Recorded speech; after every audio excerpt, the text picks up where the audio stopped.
Hey, what's going on, everyone? It is Josh here, and welcome to the video. I am back for another vlog, and I'm going to be answering some questions for you all today. So I've just posted something on my Instagram stories and also on my personal Facebook just to see if anyone had any questions about Operation Wolverine Walk, which, if you're new to that, it is a 1,200-mile trek through the state of Michigan that I will be taking on here, actually starting in just about a week's time from now.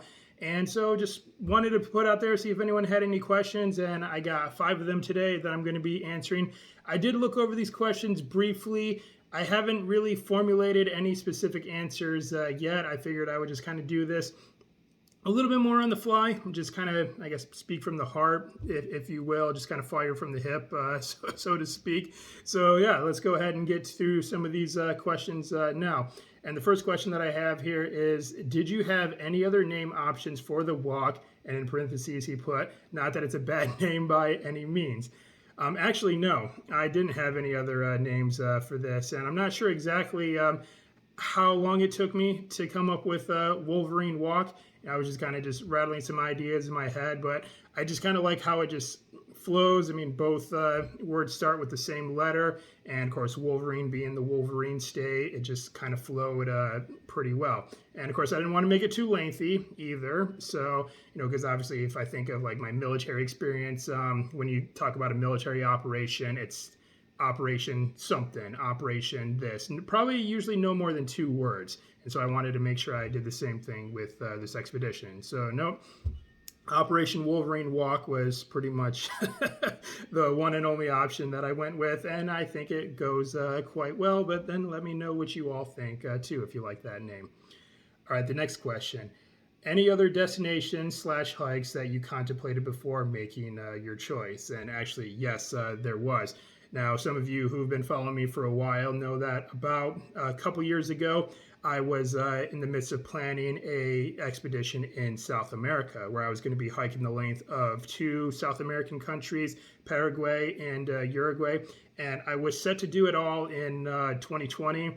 I had hired a researcher who helped me plan out the routes, helped me with like some admin and logistics type stuff. I had bought all my gear, and I had set up a sabbatical with my work. So it was all pretty much set to go.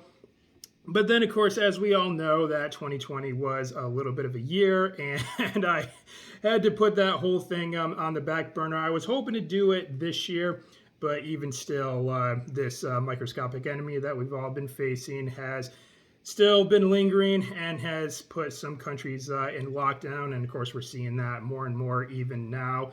And so I'm not really able to go to South America at this moment. So for the sake of doing something, I decided to shift to doing something domestically. And that's why I chose to do it right here in my home state of Michigan, which I think to some extent, since I'm doing this as a fundraiser for a nonprofit that helps U.S. veterans, I think it might just be a little bit more fitting if I do an expedition here in the U.S.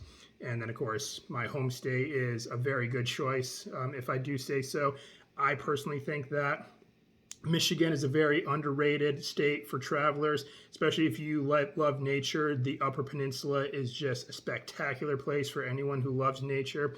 So anyway, I'm getting a little bit a little bit on a side tangent there. Yes, I was going to do South America, and I still very much do want to do South America. It's just simply not in the cards right now. And of course, my next focus is Operation Wolverine Walk. So more on me making it to South America in the hopefully not too distant future, but we shall see. All right, next question I have is, how many miles a day do you plan on? Well, I think overall, when I was thinking about the timeline, estimated timeline of when I would finish this whole thing, I was thinking about like maybe on average 12 miles a day. Some days I'm sure I'm going to do more than that. Some days I may do less than that. And then other days I just might not do any at all. 0 days is what they call them, where maybe if I stop in a town and maybe I just want a day to, resupply, do laundry, wash clothes, eat in town, upload videos and photos if I'm not able to get a good signal while I'm out on the trail to do so, things like that. Now, I'm sure chances are the further I get into doing this trek, the more miles I'll be able to achieve in a day. At least that's the trend that I've observed from many through hikers that I've seen who've like posted blogs or videos and things like that, is just that you just build up stamina as you go. And of course, this makes perfect sense. You know, the human body is very adaptable, very resilient in that way. So the more I go, the tougher I'll become. That's just naturally how that's really going to work. But for the time being, I'm just going to probably estimate around like 12 per day.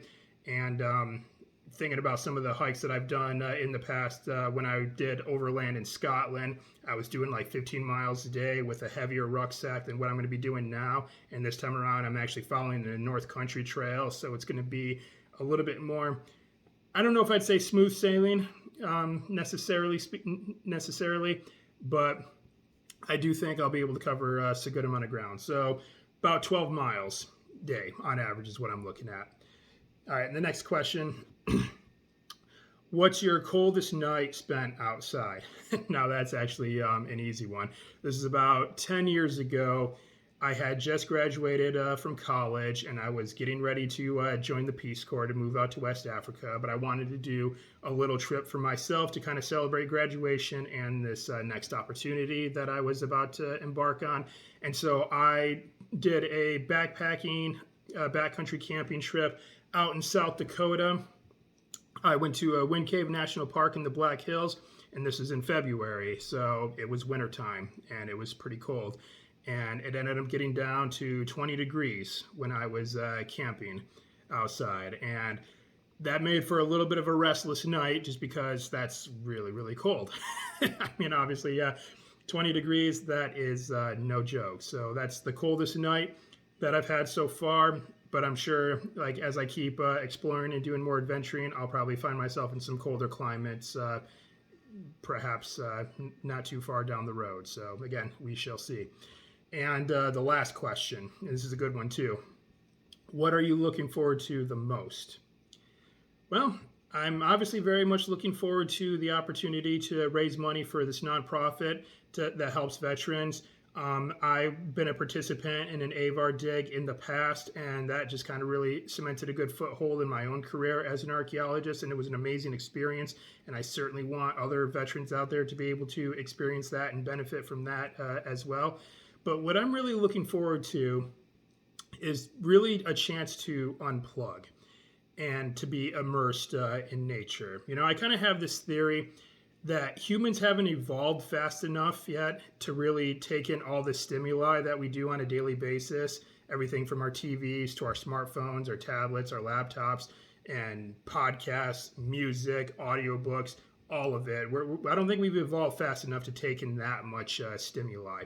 And if you think about it, it's just a couple hundred years ago, before we had like the internet and everything like that. If something happened thousands of miles away, or maybe even 100 miles away, we probably wouldn't even really know about it. And I think that's what's kind of leading to like a lot of things that are happening, in the world right now, where it's like everyone is just so focused on what's outward from where they are, rather than focusing what's in their immediate area or their immediate circle. So that's really what I'm kind of like looking forward to, is just to a chance to unplug and just really what's focusing on what's immediately around me. Now, I will have my smartphone with me, of course, but throughout the day, it's pretty much going to stay in airplane mode. I mean, well, of course, I need to make save the battery and make that last for as long as possible. But it's just, I don't want to disrupt the beauty of nature that I'm going to be taking in on the trail by constantly scrolling through social media or just being bombarded with notifications. It's like, I'm going to get back to the basics and get back into nature, which is, where humans have lived for millennia. And so I'm really looking forward to that. So yeah, that's all the questions that I have for this video. And to wrap up this video, I will announce what my trail name is going to be. Now, trail names are something that many through hikers and backpackers have, and this is to kind of help set people apart while they're on the trail with all the other hikers and trail angels that they meet along the way. Rather than having to remember like, I don't know, a dozen Johns or half a dozen Julies or whatever. You just have a trail name, just a nickname that you go by while you're out there. And So I will be going by the trail name, and this, may seem pretty obvious. You might have actually already guessed this, but my trail name is going to be Wolverine. Of course, that goes along with the name Wolverine Walk. Wolverine, kind of just makes it a little bit simple, I suppose. But then, of course, I am a little bit of a geek. I don't know if a lot of people really know that about me, but I like there's some anime series that I like to watch, and I really do get into like Marvel movies. Not really much of a comic book reader, but I like a lot of the characters, especially when they appear on the silver screen and in TV shows and whatnot. And Wolverine was definitely my favorite X-Men character.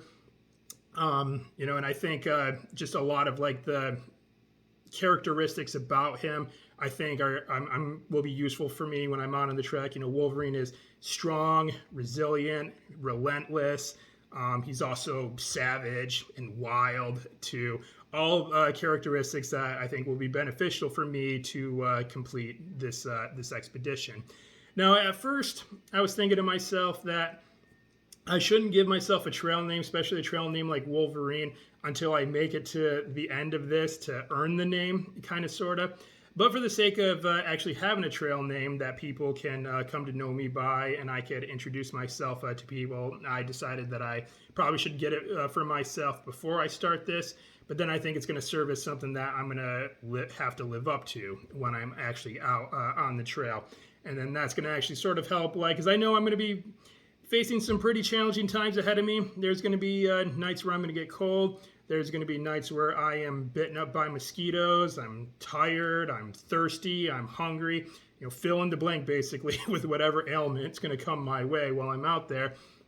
But it's just going to serve as a good reminder. It's like, come on, Josh, you're freaking Wolverine, man. You need to toughen up here, and live up to that name. So yeah, that's what I'm going to be going by as I do Operation Wolverine Walk. My trail name will be Wolverine. All right, everyone, that's my video for today. Thanks for tuning in for this one. And thank you so much for everyone who's supported this expedition by donating thus far. If you want to get in on the action and donate yourself to this great cause, you can head to GoFundMe.com/Wolverine Walk. 100% of all donations that come in go directly towards helping U.S. veterans through the American Veterans Archaeological Recovery, also known as AVAR. I am not receiving any of this money. I am self-financing the entire cost of this trek, so you can be rest assured that any donation that you do make will go directly towards where it's supposed to. And be on the lookout for more videos in the future. And I would like to do another Q&A. Not too long down the road. If you have any questions, anything you're curious about with either the expedition, just drop the questions in the comment, shoot me a DM, however you want to reach out to me and ask your questions, and I'll be doing some more videos like this in the future, either before I leave or when I'm out on the trail itself. So, and with that, thank you very much for tuning in, and I hope you all continue to have a fantastic weekend. All right, later.